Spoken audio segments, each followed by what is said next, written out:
కాకి పిచ్చుక దంపతులు అడవి మొత్తం అయోమయంగా తిరుగుతూ దిక్కులు చూస్తుంటే అక్కడక్కడ పెద్ద మంచుగడ్డలు కనపడుతుంటాయి. ఏవండి, ఆ మంచుగడ్డలను గమనించారా? గమనిస్తున్నాను పిచ్చుక. మనం లేని 2-3 రోజుల అడవిలో భారీ మంచు వర్షం పడినట్టుంది. నాకు అలాగే అనిపిస్తుందండి. మనం గంట నుంచి అడవి మొత్తం తిరుగుతున్నాం. ఎక్కడా మనకు పావురం, కొంగ, గ్రద్ద, చిలుక ఏవీ కనబడలేదు కదా. అవును పిచ్చుక, ఎక్కడా కనబడలేదు. అంటే అన్నీ ఏదో ప్రమాదంలో ఉన్నట్టున్నాయి కదా. అవకాశం ఉంది పిచ్చుక. కాకపోతే ఆ ప్రమాదం ఏమిటన్నది మనం ఎలా అర్థం చేసుకుందాం చెప్పు. బాగా ఆలోచించండి. అన్నీ ప్రమాదంలో చిక్కుకునే అతిపెద్ద ప్రమాదం అడవికి ఏమొచ్చి ఉంటుంది? తుఫాన్ వచ్చినట్టు లేదు. ఎలా ఉండాల్సిన చెట్లు అలాగే ఉన్నాయి. గాలి దుమారం కూడా లేచినట్టు లేదు. మనం కట్టుకున్న అన్ని ఇళ్ళు చెదిరిపోకుండా బాగున్నాయి. ఇక అడవికి వచ్చిన అతిపెద్ద ప్రమాదం ఏమై ఉంటుంది పిచ్చుక? అబ్బా, మంచు వర్షం అండి. మనం లేని 2-3 రోజుల్లో అడవిలో భారీ వర్షం పడినట్టుంది కదా. అన్ని పక్షులు మంచులో చిక్కుకున్నాయి కావచ్చు. బహుశా మనకు కనిపిస్తున్న మంచుగడ్డల్లో పావురం, చిలుక, గ్రద్ద, కొంగ ఉన్నాయేమో అని పిచ్చుక చెప్పగానే కాకి క్షణం ఆలోచించి, అవును పిచ్చుక, ఆ మంచుగడ్డల్లో ఉన్నట్టున్నాయి. పద, ఆలస్యం చేయకుండా ఆ మంచుగడ్డల్ని బద్దలు కొడదాం. బద్దలు కొట్టడానికి సుత్తి కావాలి. అది మన ఇంట్లో ఉంది. వెళ్ళి తీసుకురండి. నేను వెళ్ళి పావురం, చిలుక, కొంగ, గ్రద్ద ఎక్కడెక్కడున్నాయో చూస్తాను. సరే పిచ్చుక అని కాకి వాటి ఇంటివైపు వెళ్తూ ఉంటుంది. పిచ్చుక మాత్రం ఒక మంచుగడ్డ దగ్గరికి వచ్చింది. ఆ గడ్డలో చిక్కుకున్న పావురం కనపడింది. జాలేసింది. అయ్యో పావురమా, అడవిలో భారీ మంచు వర్షం పడి ఎంత పని చేసింది. ఒక విధంగా మేము అడవిలో లేకపోవడమే మంచిదైంది. మేము కూడా అడవిలో ఉండుంటే నీలాగే మేము కూడా మంచుగడ్డలో చిక్కుకునేవాళ్ళం. మనల్ని రక్షించడానికి ఎవరూ వచ్చేవాళ్ళు కాదు అని అనుకుంటూ ఉండగా కాకి సుత్తి తీసుకొని పిచ్చుక దగ్గరికి వచ్చింది. ఈ మంచుగడ్డలో పావురం ఉంది చూడండి అని చెప్పగానే కాకి చూసింది. ఆ మంచుగడ్డలో పావురం కనపడింది. అయ్యో పావురమా, ఎంత కష్టం వచ్చింది. ఏవండి, ఇప్పుడు మనం జాలి పట్టం కాదు, ధైర్యం చేసి మన బలాన్ని ప్రదర్శించే టైం. చేతిలో ఎలాగో సుత్తే ఉంది కదా, ఇక కొట్టడం మొదలు పెట్టండి. ఇన్నాళ్ళు దాచిన బలాన్ని ఇప్పుడు బయటకు తీయండి. కొట్టినా లాభం ఏమిటి పిచ్చుక? నాకు తెలిసి పావురం చనిపోయి ఉంటుంది. లేదండి, చనిపోలేదు, బతికే ఉంది. తన కళ్ళు చూస్తున్నాయి. మీరు మాటలు పక్కన పెట్టి ముందుగా కొట్టడం మొదలు పెట్టండి. సరే పిచ్చుక, నువ్వు దూరం జరుగు, మంచు ముక్కలు తగులుతాయి అని చెప్పగానే పిచ్చుక దూరంగా వెళ్ళి ఒక చెట్టు కొమ్మ మీద వాలింది. కాకి బలంగా సుత్తితో ఆ మంచుగడ్డని ముక్కలు చేయడం మొదలుపెట్టింది. 5-6 దెబ్బలు కొట్టింది. అంతే, ఆ మంచుగడ్డ ముక్కలైంది. బొమ్మలా ఉన్న పావురం ఆ మంచుగడ్డల నుంచి బయటపడింది. అది చూసిన పిచ్చుక క్షణం కూడా ఆలస్యం చేయకుండా బొమ్మలా ఉన్న పావురాన్ని తీసుకొని పక్కనే ఉన్న సెలయేరు దగ్గరికి తీసుకెళ్లి 2-3 సార్లు ముంచి తీసి ఒడ్డున పడుకోబెట్టింది. అంతే, పావురం నెమ్మదిగా కళ్ళు తెరిచింది. ఎదురుగా తననే చూస్తున్న పిచ్చుక కనపడింది. పిచ్చుక, నేనింకా బతికే ఉన్నానా? ఉన్నావు పావురమా. నేను మా ఆయన కాకి ఇద్దరం కలిసి కాపాడాం. చాలా సంతోషం పిచ్చుక. మనం ఇంకా చిలుక, కొంగ, గ్రద్దని కూడా కాపాడాలి. పద పిచ్చుక, వాటిని కాపాడిన తర్వాత అసలు అడవిలో ఏం జరిగిందో చెప్తాను. సరే సరే పావురమా, పద. నాకు ఓపిక లేదు పిచ్చుక. నువ్వు కాకి ఎలాగైనా మిగతా వాటిని వెతికి కాపాడండి. వెళ్ళండి, నేను ఇక్కడే రెస్ట్ తీసుకుంటాను, వెళ్ళండి అని చెప్పగానే పిచ్చుక క్షణం కూడా ఆలస్యం చేయకుండా అక్కడ బయలుదేరి అలా ముందుకు వెళ్తుండగా కాకి ఒకచోట కొంగ ఉన్న మంచుగడ్డని ముక్కలు చేస్తూ కనపడింది. పిచ్చుక అక్కడికి వచ్చింది. ఏవండి, ఇందులో ఏముంది? కొంగుంది పిచ్చుక అని ఆయాసపడుతూ కాకి చెప్పింది. కొట్టి కొట్టి అలసట వస్తుందా? నేను కాసేపు కొడతానివ్వండి. నేనే కొడతానులే పిచ్చుక, మంచుగడ్డ చాలా గట్టిగా ఉంది అని కాకి కొట్టడం మొదలు పెడుతుంది. 2-3 దెబ్బలు గట్టిగా కొట్టగానే ఆ మంచుగడ్డ ముక్కలవుతుంది. అందులో నుంచి బొమ్మలా మారిన కొంగ బయటపడింది. పిచ్చుక క్షణం కూడా ఆలస్యం చేయకుండా కొంగను కూడా పట్టుకొని సెలయేరు దగ్గరికి తీసుకెళ్లి 2-3 సార్లు ముంచి తీసి ఒడ్డున వేసింది. కాసేపటికి కొంగ కూడా కళ్ళు తెరిచింది. పిచ్చుక, కొంగను చూసుకుంటాను, నువ్వు కాకి దగ్గరకు వెళ్ళు. అక్కడ కాకి, చిలుక ఉన్న మంచుగడ్డను ముక్కలు చేస్తున్నట్టుగా ఉంది. సరే పౌరమా, మీరిద్దరు ఇక్కడే ఉండండి, నేను వెళ్ళి చిలుకను కూడా తీసుకొస్తాను అని చెప్పి పిచ్చుక అక్కడి నుంచి వెళ్ళిపోతుంది. కళ్ళు తెరిచిన కొంగ తన దగ్గర ఉన్న పావురాన్ని చూసింది. పావురం, కొంగ మాట్లాడుకుంటూ ఉంటాయి. అవతల కాకి చిలుక ఉన్న మంచుగడ్డను కొడుతూ, ఇందులో చిలుకుంది, ఇంకా గ్రద్దను కూడా వెతకాలి, తనని కూడా కాపాడాలి అని గట్టిగా ఒక్క దెబ్బ కొట్టింది. అంతే, ఆ మంచుగడ్డ ముక్కలైంది. బొమ్మలా ఉన్న చిలుక బయటపడింది. అప్పుడే పిచ్చుకొచ్చి, ఇక గ్రద్దను వెతికి కాపాడితే చాలండి. అవును పిచ్చుక, గ్రద్ద కోసం వెతికి గ్రద్దను కూడా కాపాడుకుందాం. నువ్వు చిలుకను తీసుకెళ్ళు, పావురం దగ్గర వదిలిపెట్రా అని చెప్పగానే పిచ్చుక చిలుకను తీసుకెళ్లి సెలయేరులో ముంచి తీసి పావురం కొంక దగ్గర పెడుతుంది. కొంత సమయం తర్వాత కాకి మరొక మంచుగడ్డను ముక్కలు చేసి గ్రద్దను కాపాడుతాడు. బొమ్మలా మారిన గ్రద్దను తీసుకొని సెలయేరు దగ్గరకు వచ్చింది కాకి. సెలయేరులో ముంచి ఒడ్డున వేసింది. అన్ని పక్షులు చూస్తుండగా గ్రద్ద కళ్ళు తెరిచింది. అది చూసి కాకి పిచ్చుకలు ఊపిరి పీల్చుకున్నాయి.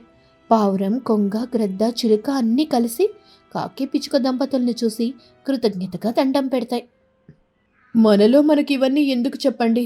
మనం ఎప్పటికైనా ఒకటి. మనలో ఏ ఒక్కరికి ఏ బాధ కలిగినా షేర్ చేసుకోవాలి, పరిష్కారం చూసుకోవాలి. అవును పావురమ్మ, నా భర్త చెప్పినట్టుగా మనమంతా ఒకటే కదా అని అన్ని పక్షులు సరదాగా మాట్లాడుకుంటూ చలిమంట వేసుకుంటాయి. అలా అడవిలో అన్ని పక్షులు కలిసిమెలిసి ఎప్పట్లాగే జీవించసాగాయి. రోజులాగే ఆ రోజు రాత్రి కూడా కాకి తన ఇంట్లో క్యాంప్ ఫైర్ వేసుకుంది. కాకపోతే నిన్న మొన్న ఉన్న సంతోషం ఈరోజు కాకి ముఖంలో లేదు. ఏదో తెలియని బాధ కనపడుతోంది. దిగులుగా ఉంది. అప్పుడు తన తండ్రి కాకి వచ్చాడు. ఏం బాబూ, దిగులుగా ఉన్నావు? దిగులా? నాకా? ఎందుకు నాన్న దిగులు? అమ్మా నువ్వు ఉండగా నాకెందుకు దిగులుగా ఉంటుంది చెప్పండి. కన్నవాళ్ళు కళ్ల ముందున్న, కట్టుకున్న ఇల్లాలు, కడుపున పుట్టిన పిల్లలు కళ్ల ముందు లేరనే దిగులుంటుంది బాబూ. ఎందుకుండదు? అలాంటిదేం లేదు నాన్న. భార్యాబిడ్డలను దూరం చేసుకున్నాననే బాధ నాకుందని మీరనుకుంటున్నారు. కానీ నాకు అలాంటి బాధ లేదు. నాకున్నంతలో నా అమ్మా నాన్నలను చూసుకుంటూ సంతోషంగా ఉన్నాను. నేను నీ తండ్రిని బాబూ, నీ కొడుకును కాదు. నీ మనసు ఎన్ని విధాల భార్యాపిల్లల కోసం పరితపిస్తుందో నాకు తెలుసు.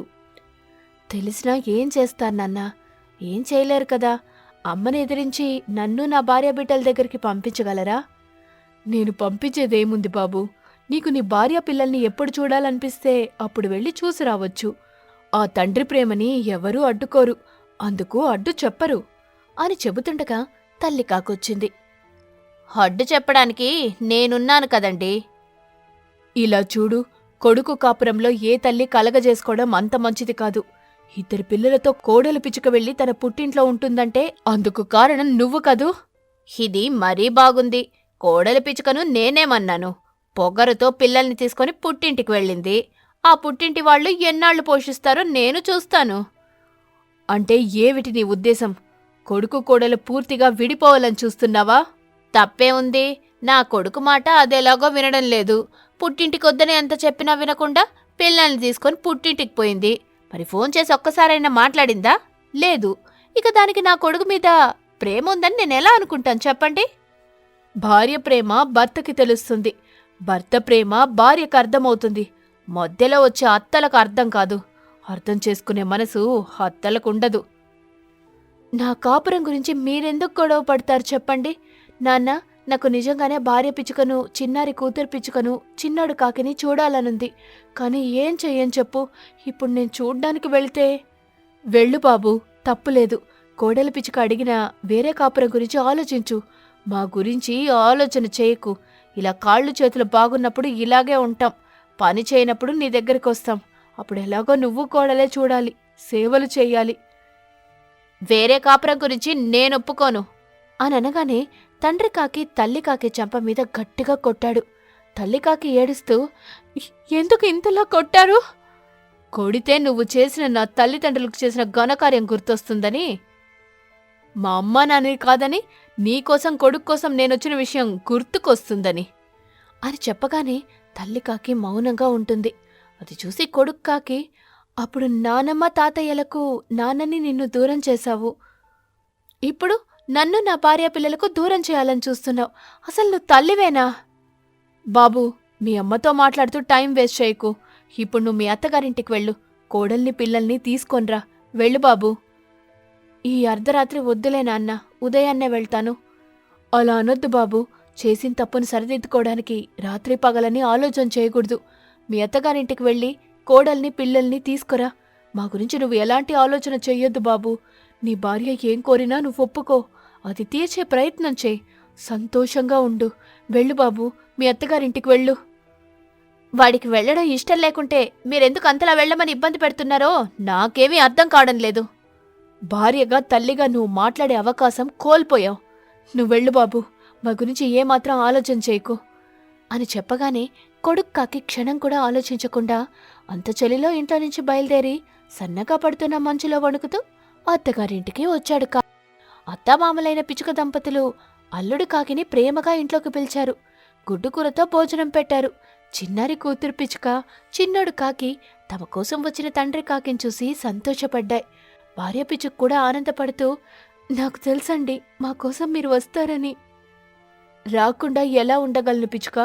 10 ఏళ్ల కాపురం, 2 పిల్లలు, ఎన్నో గొడవలు, మరెన్నో అలకలు, ఇంకెన్నో బతిమాలింపులు. ఇవన్నీ నా కళ్ల ముందు కదులుతుంటే నేనక్కడ ప్రశాంతంగా పడుకున్నది లేదు తెలుసా? నేను మాత్రం ఇక్కడ దుప్పటి కప్పుకొని హాయిగా పడుకున్నానా? లేదు. నేను లేకుంటే నువ్వు ప్రశాంతంగా పడుకుంటావని నేనెలా అనుకుంటాను పిచ్చుక? నా భార్య గురించి నాకు తెలీదా చెప్పు? మనం రేపు మన ఇంటికి వెళ్దాం పిచ్చుక. మన ఇల్లా? మనకిల్లెక్కడుంది? అదేమిటి పిచ్చుక అలా అంటావు? ఇంతకాలం మనం కాపురం చేసిన ఇల్లు, అమ్మా నాన్నలున్న ఇల్లు, ఆ ఇల్లు మాత్రం మన ఇల్లు కాదా? మన్నించండి, నేను మాత్రం ఆ ఇంటికి రాను. మనం మరొక ఇల్లును కట్టుకొని ఆ ఇంట్లో ఉందాం. ఇప్పటికిప్పుడు కొత్త ఇల్లంటే ఎలా పిచ్చుక? నువ్వే ఆలోచించు. అసలే ఇది చలికాలం, పైగా మన దగ్గర అంత డబ్బు కూడా లేదు.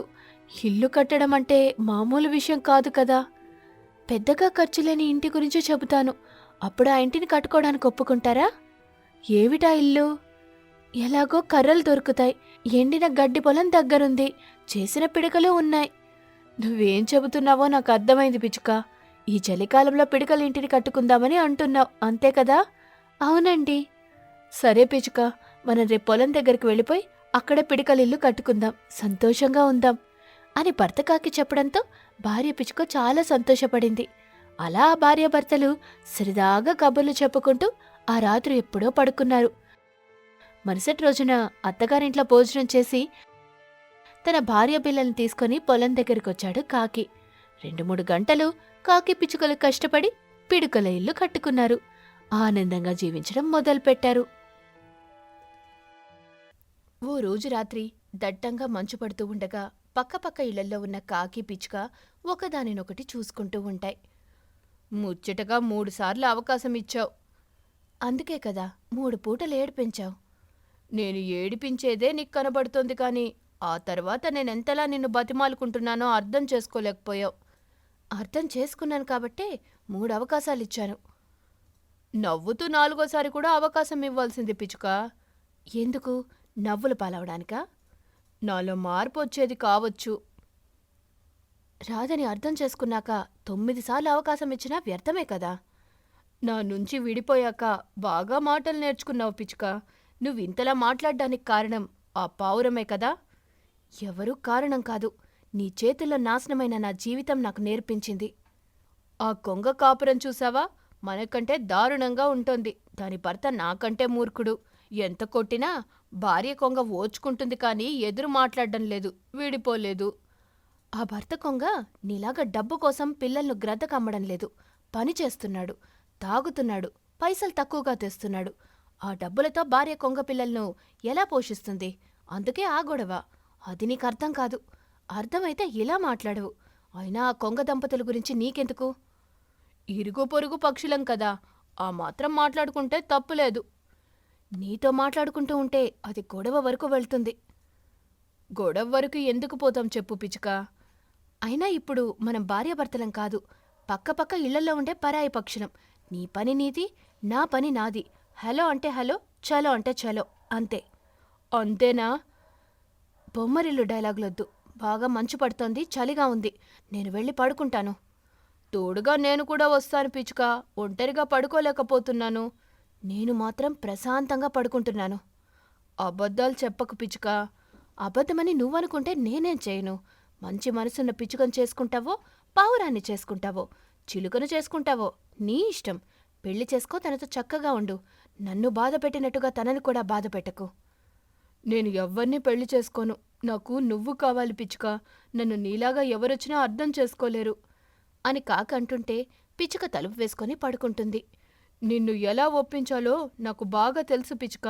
మనకు విడాకులైనా నేను మళ్ళీ నిన్నే పెళ్లి చేసుకుంటాను అని కాకి బెడ్ మీద పడుకుంటుంది. తన కలలో అందంగా నవ్వుతున్న పిచ్చుక కనపడుతుంటే ప్రశాంతంగా నిద్రపోతోంది. మరుసటి రోజున పావురం దగ్గరికొచ్చింది కాకి. ఏంట్రా కాకి, దారి తప్పి నా ఇంటికొచ్చా? దారి తప్పి కాదు పావురమ్మా, దారి తెలుసుకొని మరీ వచ్చాను. నాతో అంత అవసరం ఏమొచ్చిందిరా? నాకు పిచ్చుకకి మళ్ళీ పెళ్లి చేయి అని కాకి చెప్పగానే పావురానికి కోపం వచ్చింది. కానీ దిగమింగింది. ఏ ముఖం పెట్టుకొని మళ్ళీ నీకు పిచ్చుకకి పెళ్లి చేయమని అడగడానికి వచ్చావురా కాకి? నా నల్ల ముఖమే పెట్టుకొని వచ్చాను పావురమ్మా. అదే నల్ల ముఖం పెట్టుకొని వచ్చే దారిలోనే వెళ్ళిపోరా. అది కాదు పావురమ్మా. చూడు కాకి, ఒకసారి పిచ్చుకని పెళ్లి చేసుకొని చిత్రహింసలు పెట్టావు. అవి మామూలు హింసలు కాదురా. నువ్వు చేసిన గాయాలు పిచ్చుక ఒంటికి తగిలినవి కాదు, మనసుకు తగిలినవి. దాని మనసు 3 ముక్కలైంది. వెళ్ళు. నన్నెంతలా బతిమాలినా నేను నీకు పిచ్చుకకి మళ్ళీ పెళ్లి చేయలేను. అన్నీ తెలిసి నువ్వే అలా అంటే ఎలా చెప్పు? అన్నీ తెలుసు కాబట్టే అన్ని విషయాల గురించి మాట్లాడుతున్నాను. అయినా పిచ్చుకకి విడాకులిచ్చావు కదరా, మళ్ళీ పిచ్చుకనే పెళ్లి చేసుకోవడమేంటి? విడాకులిచ్చినంత మాత్రాన పిచ్చుకను మళ్ళీ పెళ్లి చేసుకోవద్దని ఎవరూ చెప్పలేదు. ఎక్కడా అలాంటి తీర్మానం చేయలేదు కదా పావురమ్మా. ఈ వాదనంతా ఎందుకురా కాకి? నేను నీకు పిచ్చుకకి మళ్ళీ పెళ్లి చేయలేను.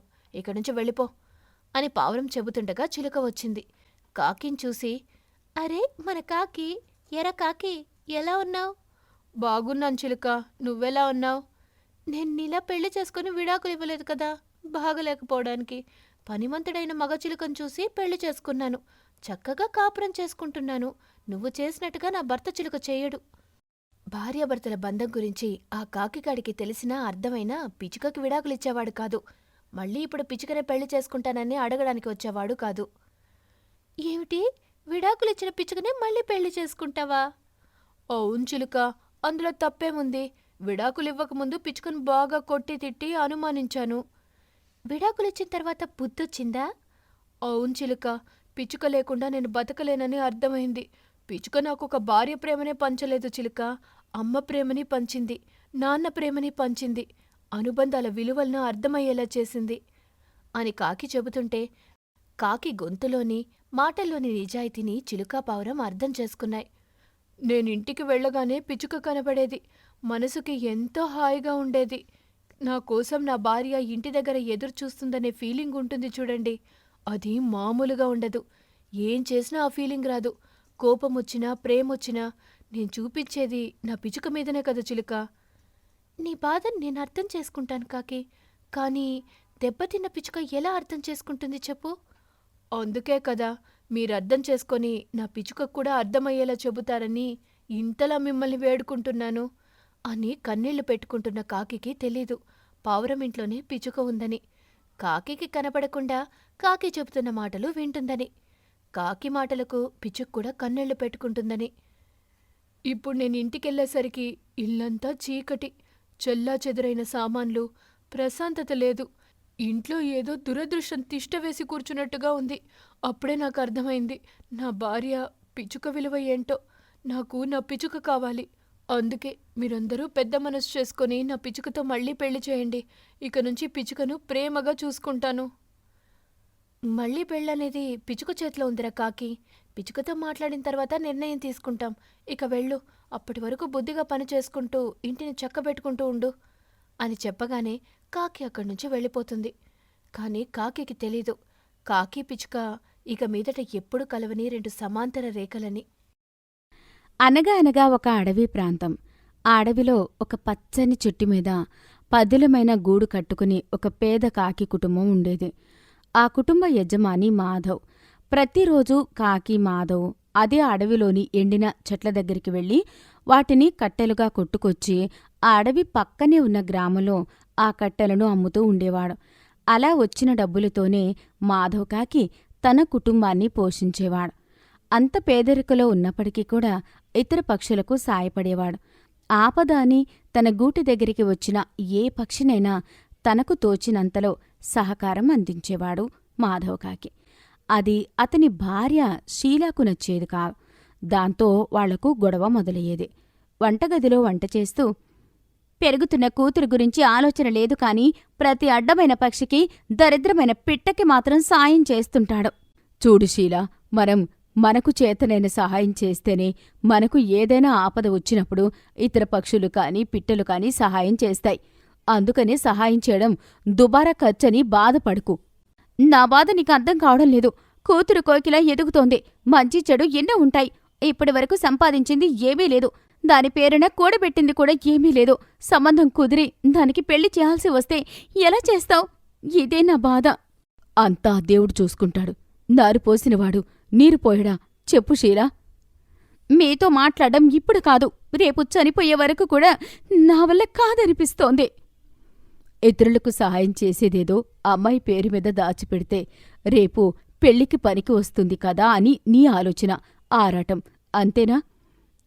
అంతేగా. సరేలే షీలా, ఇక మీదట అలాగే చేద్దాం. నేను ఇతరులకు ఏమాత్రం సహాయం చేయను. అదేదో కూతురు పేరు మీద దాచిపెడదాం అని చెప్పగానే షీలాకాకి సంతోషపడుతుంది. అదే మాధవ్ కాకికి కావాల్సింది కూడా. ఆ ఒక్క మాటతో తన భార్య నోటిని మూయించాడు. కూతురు పేరు మీద దాచిపెట్టకపోవడం అనేది పక్కన పెడితే ఇప్పుడు తన భార్య మాట్లాడకుండా నిదానంగా నిమ్మళంగా పని చేసుకోవడం మాధవ్ కాకికి కావాల్సిందే. వంట చేస్తుంది. తల్లి ముగ్గురూ కలిసి తింటారు. కూతురు కోకిల కాలేజీకి వెళ్తుంది. షీలాకాకి కూలి పనులకు వెళ్తుంది. మాధవ్ కాకి కట్టెల కోసం వెళ్తాడు. అలా రోజులు గడుస్తూ ఉంటాయి. ఒక ఏడాది కరువు వచ్చి పంటలు సరిగ్గా పండలేదు. ఊళ్ళో జనాల దగ్గర డబ్బులు తక్కువ అవ్వడంతో ఆ ప్రభావం మాధవ్ కాకి కట్టెల వ్యాపారం మీద పడింది. కట్టెలు కొనేవాళ్ల సంఖ్య బాగా తగ్గిపోయింది. దాంతో సంపాదన లేకుండా పోయింది. కూలీ పనులు సరిగ్గా లేక షీలా కాకికి కూడా పనులు సరిగ్గా లేకపోవడంతో మాధవ్ కాకి కుటుంబానికి పూట గడవడమే కష్టమైపోయింది. ఒకనాడు మాధవ్ కాకి కట్టెల కోసం అడవికి వెళ్తాడు. కట్టెలు కొడుతుండగా మధ్యలో దాహం వేసింది. దగ్గరలోని చలముకుపోయి నీళ్లు తాగి, అమ్మా, ఎంత కష్టం వచ్చిందమ్మా నాకు అని నిట్టూర్చాడు. వెంటనే ఒక వనదేవత ప్రత్యక్షమైంది. ఏమి కావాలో కోరుకో నాయనా. మాధవ్ కాకి తన కష్టాలన్నింటినీ ఆ వనదేవతకు చెప్పుకున్నాడు. అప్పుడు వనదేవత మాధవ్ కాకికి 3 టెంకాయలిచ్చి, ఈ 3 టెంకాయలను కొడుతూ నువ్వు ఏమి కోరుకుంటే అది జరుగుతుంది నాయనా అని చెప్పి మాయమైపోయింది. మాధవ్ కాకి సంతోషంగా ఇంటికి వెళ్లి టెంకాయలను కొడుతూ తనకు ఒక పెద్ద భవనము, దండిగా సంపద, తమ ప్రాంతం మొత్తానికి సకాల వర్షాలు కావాలని కోరుకున్నాడు. అతని కోరిక ప్రకారమే అన్నీ జరిగాయి. మాధవ్ కాకి ఇంటి పక్కనే ఒక పిసినారి చిలుక మల్లేశం ఉండేవాడు. వ్యాపారంలో బాగా సంపాదించి డబ్బులు కూడబెట్టాడతను. అతనికి 2 పిచ్చుకలు ఉండేవి. అవంటే అతనికి ఎంతో ఇష్టం కూడాను. కట్టెలు కొట్టే మాధవ్ కాకి ఒక్క రోజులో షావుకారి అయిపోవడం పిసినారి చిలుక మల్లేష్కు ఆశ్చర్యం కలిగించింది. మాధవ్ కాకి దగ్గరికి వెళ్ళి, ఏంటి మాధవ్ కాకి, ఏదో బలమైన అదృష్టం పట్టినట్టుంది, అదేదో నాకు చెప్పరాదు అని అడిగాడు. చిలుక మల్లేశమంటే గౌరవభావం ఉన్న మాధవ్ కాకి ఏమీ దాచుకోకుండా జరిగినదంతా చెప్పేశాడు చిలుక మల్లేష్కు. మరుసటి రోజు పిసినారి చిలుక మల్లేష్ అడవికి బయలుదేరిపోయి నీటి చలమ దగ్గర కూర్చుని, అమ్మా, ఎంత కష్టం వచ్చిందమ్మా నాకు అని మొత్తుకున్నాడు. వెంటనే వనదేవత ప్రత్యక్షమైంది. మాధవ్ కాకికి ఇచ్చినట్లే 3 టెంకాయలను ఇచ్చి మాయమైపోయింది. చిలుక మల్లేష్ ఇంటికి వెళ్లి మొదటి టెంకాయ కొట్టబోతున్నాడు. అంతలో భిక్షాటన చేస్తున్న ఒక గ్రద్ద వచ్చి ఇంటి బయట నిల్చొని, బాబూ, ధర్మం బాబూ అని అరిచాడు. శుభమ్మ అని టెంకాయ కొడుతుంటే వీడొకడు తగలబడ్డాడు అని కోపగించుకుంటూనే కొబ్బరికాయను కొడుతూ, నువ్వక్కడ వస్తే ఎలా సరిపోతుందా గ్రద్ద, మరో 1000 గ్రద్దల్ని వెంట పెట్టుకుని రాకపోయావు అని అన్నాడు వెటకారంగా. టెంకాయ మహత్యం మరుక్షణం చిలుక మల్లేష్ ఇల్లంతా భిక్షాటన చేసే గ్రద్దలతో నిండిపోయింది. ఇదేంటి ఇలా జరిగింది అని కంగారు పడ్డాడు చిలుక మల్లేష్. ఆ కంగారులో రెండవ టెంకాయని కొడుతూ అమ్మా ఈ గ్రద్దల్ని తీసేసుకో అమ్మా అని అన్నాడు. తక్షణం అక్కడున్న అన్ని గ్రద్దలు మాయమయ్యాయి.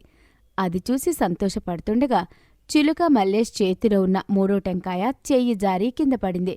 నిరాశపడ్డాడు చిలుక మల్లేష్. 3 టెంకాయలు అయిపోయాయి. కాని వనదేవత వల్ల ఏ లాభమూ పొందలేకపోయాడు. పాపం చిలుక మల్లేష్. ఆ తర్వాత అతను ఎంత నిట్టూర్చినా వనదేవత మాత్రం ప్రత్యక్షం కాలేదు. దయలేని కాకి సవతి తల్లి. పెద్ద ఇంట్లో ఉంటున్న సవతి తల్లి కాకి హాల్లోకి వచ్చింది. హాల్లో గోడకున్న వాచ్లో టైం చూసింది. 8 గంటలు దాటింది. 8 దాటింది. సవతి కూతురు పిచ్చుక నాకు ఇంకా టీ ఇవ్వలేదు. ఇంతకీ ఇదెక్కడుంది? ఏం చేస్తుంది? దీనికి తిండి ఎక్కువై బాగా పొగరొస్తోంది. చెప్తాను దీని సంగతి అని అనుకుని కిచెన్ దగ్గరకు వచ్చి చూసింది. అక్కడ పిచ్చుక కనబడలేదు. ఇది కిచెన్లో లేదంటే ఇంటి బయటేమైనా పనిచేస్తుందా అని అనుకుంటూ కిచెన్ నుంచి బయటకు వచ్చి చూసింది. బయట కూడా సవతి కూతురు పిచ్చుక కనబడలేదు. సవతి తల్లి కాకికి ఎక్కడలేని కోపం వచ్చింది. ఓహో, ఇది కిచెన్లో లేదు, బయట లేదు అంటే అమ్మాయి గారు ఇంకా లేవలేదన్నమాట. ఎందుకు లేస్తుంది? ఇంత పెద్ద ఇంటికి యువరాణి కదా, 8 కాదు కదా 9 అయినా లేవదు అని అనుకుంటూ ఆవేశంగా పిచ్చుక గది దగ్గరికి వచ్చి చూసింది. పిచ్చుక బెడ్ మీద పడుకొని ఉంటుంది. ఇంటికి యజమానురాలు, నేను పొద్దున లేచాను. ఇది ఈ ఇంటి పని మనిషి ఇంతవరకు లేవకుండా మహారాణిలాగా ఇంకా పడుకునే ఉంది. ఎంత పొగరు దీనికి అని పడుకున్న పిచ్చుక దగ్గరకు వచ్చి బెడ్ మీద వాలింది. కాలితో గట్టిగా తన్నింది. దాంతో సవతి కూతురు పిచ్చుక కింద పడింది. బాధగా కాకి తల్లిని చూస్తూ, పిన్ని, నాకు ఒంట్లో బాగలేదు, జ్వరంగా ఉంది, నేను కాసేపు పడుకుంటాను. ఎప్పుడు చూడు ఏదో ఒక సాకు చెబుతూనే ఉంటావు. ఎప్పుడే నువ్వు సరిగ్గా ఇంటి పని వంట పని చేసింది?